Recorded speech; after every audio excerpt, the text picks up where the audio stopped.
Don Ximo, benvingut. Moltes gràcies. Benvingut al Dia de la Rosa, el dia de la festa del socialisme. Sí, la veritat és que estic molt content perquè està tant recorrent les casetes i veient un ambient fantàstic, meravellós, la gent està il·lusionada en trobar-se, que és una festa de convivència, que va molt més enllà de les pròpies fronteres del partit, perquè hi ha també molta gent que no és del partit, que està així.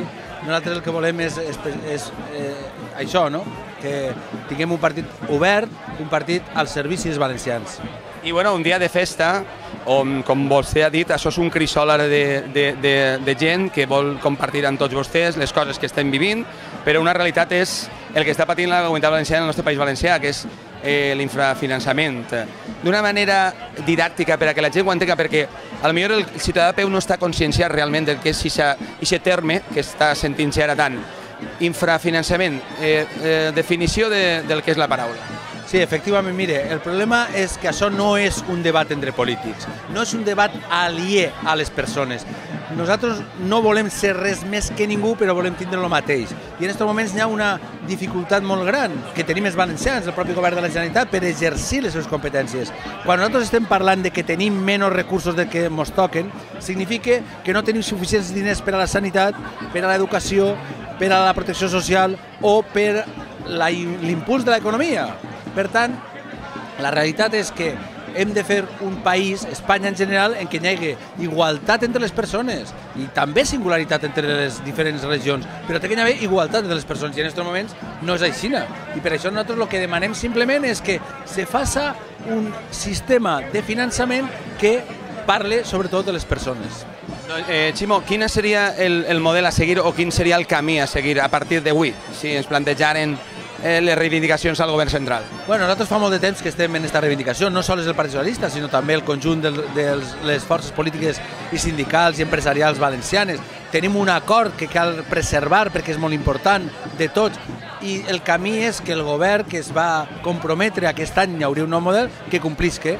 Hi ha un informe dels experts que ho diu claríssimament. La comunitat més perjudicada és la comunitat valenciana i això no pot continuar sent així.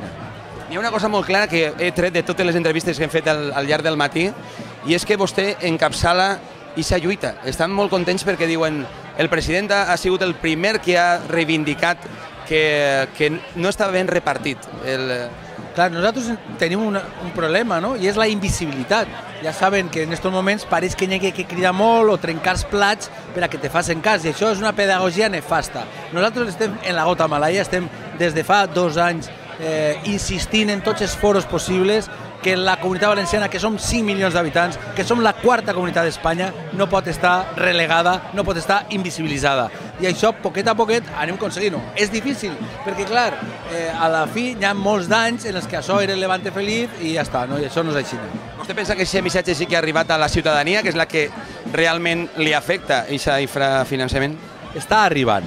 Jo crec que encara ens falta molt de camí, però està arribant. En les enquestes se veu que cada vegada hi ha més consciència, però per això fem esta festa i fem altres iniciatives. Ara estem fent una campanya per tots els pobles de la comunitat valenciana per tal d'aconseguir que els ciutadans siguin conscients de quina és la realitat i que ens ajuden, perquè ho hem de fer entre tots, per tal d'aconseguir que la comunitat valenciana, com dic, sigui la comunitat que se mereixen els valencians.